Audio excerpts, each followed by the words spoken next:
தூத்துக்குடியை சேர்ந்த பெண் பொறியாளர் ஒருவர் ஜப்பானியர்களுக்கு AI தொழில்நுட்பத்தை கற்றுக் கொடுப்பதுடன் சிறந்த தொழில் முனைவராகவும் அசத்தி வருகிறார். தூத்துக்குடி அருகே புதுக்கோட்டை பகுதியில் விவசாய குடும்பத்தைச் சேர்ந்த விஜயலட்சுமி கருப்பசாமி 12ஆம் வகுப்பு வரை தமிழ் வழியிலேயே படித்துள்ளார்.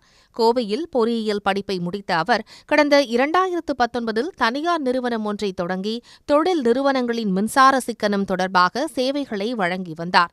2021இல் பெங்களூருவில் IT துறை தொடர்பான பயிற்சிகளை வழங்கத் தொடங்கிய விஜயலட்சுமியின் நிறுவனத்தில் ஜப்பானியர்கள் கல்வி பயின்றனர். அதன் தொடர்ச்சியாக ஜப்பானுக்கே சென்று ஃபாக்ஸ் அகாடமி என்ற AI தொழில்நுட்ப பயிற்சி நிறுவனத்தை தொடங்கி அசத்தினார். ஜப்பானியர்களுக்கு AI தொழில்நுட்ப கற்றல் சேவையை வழங்கி வரும் விஜயலட்சுமி IT துறையில் இந்தியா முன்னணியில் உள்ளதே தனது முன்னேற்றத்திற்கு காரணம் என பெருமையாக கூறுகிறார். ஜப்பானை பொறுத்த வரைக்கும் நாங்கள் AI we teach AI in their language, அவங்களோட லாங்குவேஜில் நாங்கள் ரெண்டுலேயுமே கொடுக்குறோம். பட் மெயினாக ஜப்பானீஸில். ஸோ ஜப்பானை பொறுத்த வரைக்கும் மித்த இண்டஸ்ட்ரியில் தே ஆர் சூப்பர் அட்வான்ஸ். ஏன்னா எல்லாருக்குமே தெரியும் ஜப்பானில் ரொம்ப அட்வான்ஸாக எல்லாருக்கும் தெரிஞ்ச ஒரு விஷயம் தான்.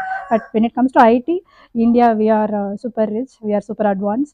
அதுவும் ஏஐயில் நம்ம தான் we are the very leading country.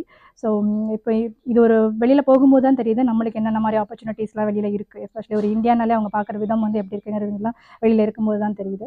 Sweden, Bulgaria, Belgium உள்ளிட்ட நாடுகளைச் சேர்ந்த பயிற்சியாளர்களைக் கொண்டு ஜப்பானியர்களுக்கு AI தொழில்நுட்ப படிப்புகளை விஜயலட்சுமி வழங்குகிறார். ஜப்பானின் ஸ்டார்ட் அப் விசாவை தொடர்ந்து பிசினஸ் மேனேஜர் விசாவையும் பெற்று சாதனை தமிழராக விஜயலட்சுமி வலம் வருகிறார். உடனுக்குடன் செய்திகளை தெரிந்து கொள்ள சன் நியூஸ் பெல் ஐகானை கிளிக் பண்ணுங்க.